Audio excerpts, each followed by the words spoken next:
Nchi hii ina vyanzo vingi vya umeme. Sema sasa tunaanza ile Stiegler's Gorge au bwawa la Nyerere. Tuanze kutengeneza umeme pale. Tunataka umeme usambae kila mahali. Palipo na shida ya umeme ukaingie. Na tunataka hata bei ya umeme tuishushe chini. Tushushe bei ya umeme kama wanavyouziana kwao.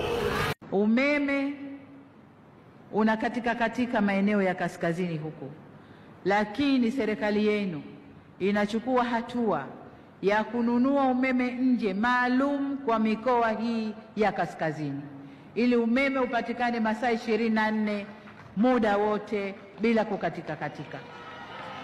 Tuko kwenye hatua za mwisho kusaini mikataba ili tuweze kununua umeme ule. Umbali ni mrefu sana. Njiani kuna ile voltage zinakuwa zinapotea, zinapungua.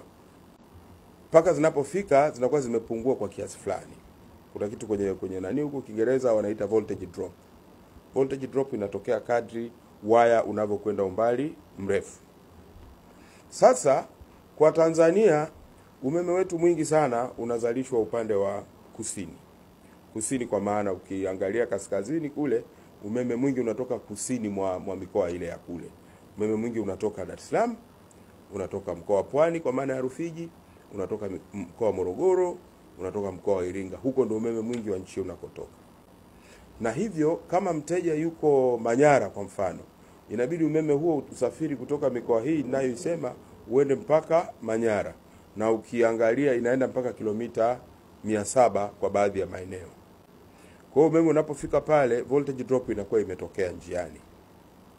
Sasa kunapokuwa na voltage zimeshuka, kunakuwa na changamoto nyingine inayozaliwa. Changamoto hiyo ni upotevu wa umeme. Mahali popote ambapo voltage ziko chini umeme unapotea. Ukitaka kujua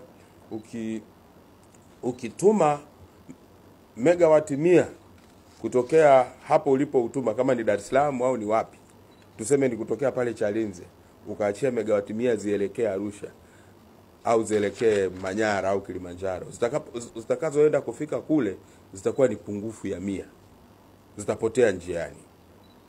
Sasa ili kutatua changamoto hiyo, jambo kubwa linalotakiwa kufanyika ni moja, kuweka chanzo cha kuzalisha umeme kwenye mikoa hiyo ya kaskazini.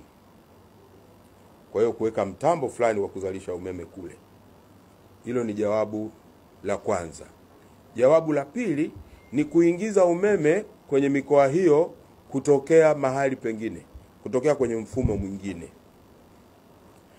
Na kwa kesi yetu sisi tumepata umeme ambao tunataka kuuingiza kutokea kaskazini, na hasa kutokea Ethiopia. Makubaliano yetu tumefanya na nchi ya Ethiopia. Kwa hiyo umeme utakuja kutoka Ethiopia, utaingilia Namanga. Na tunaona kwamba tukiingiza ule umeme pale, mambo mawili yatatokea.